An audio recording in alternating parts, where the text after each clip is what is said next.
আসসালামু আলাইকুম। আমি স্বামী বাংলাদেশ থেকে শিমুল ইসলাম হৃদয়। আজকে যে ডিভাইসটি নিয়ে কথা বলবো সেটা হচ্ছে রেডমি প্যাড 2। এটাতে ব্যবহার করা হয়েছে বাজারের সেরা 9000 mAh এর ব্যাটারির সাথে 11 ইঞ্চের 2.5K রেজলিউশনের ক্রিস্টাল ক্লিয়ার ডিসপ্লে, সাথে থাকতেছে 90 Hz এর রিফ্রেশ রেট। এটাতে ব্যবহার করা হয়েছে powerful processor G100 ultra processor 6 ন্যানোমিটারের। এটার সাথে যদি আপনি দেখেন, এটাতে ট্রিপল টিউবি রেইল্যান্ডের আইকার প্রোটেকশন ব্যবহার করা হয়েছে। এটাতে আপনি যদি দেখেন যে হোয়াইট কোর স্পিকার ব্যবহার করছে, তার মানে 4টা স্পিকার ব্যবহার করা হয়েছে। এটার সাথে আপনি যদি দেখেন যে এটা ব্যাটারি 9000 mAh ব্যাটারি দিয়ে আপনি স্ট্যান্ড বাই 86 ঘন্টা রাখতে পারবেন, এবং হচ্ছে ইউটিউব বা সোশ্যাল মিডিয়া আপনি 17 ঘন্টা ইউজ করতে পারবেন।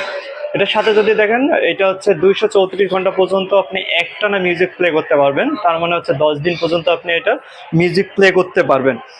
এটার সাথে যদি আপনি দেখেন, এটা দুইটা ভেরিয়েন্ট নিয়ে বাংলাদেশে অফিসিয়ালি আসছে। একটা ফার্স্ট অফ অল যে ভেরিয়েন্ট হচ্ছে 6 GB র্যাম 128 GB, সেটা হচ্ছে 22,999 টাকা। অপর যে ভেরিয়েন্টটা হচ্ছে 8 GB র্যাম 256 GB, সেটার প্রাইস হচ্ছে 25,999 টাকা। তো আর দেরি না করে আশেপাশের ব্রাঞ্চ হবে অথবা মাল্টি শপে যাইতে পারেন, অথবা আমাদের অ্যাড্রেসে আসতে পারেন। আমাদের অ্যাড্রেস বা ঠিকানাটা হচ্ছে সীমান্ত স্কোয়ারের সেকেন্ড ফ্লোর 245 নম্বর শপ। Thank you.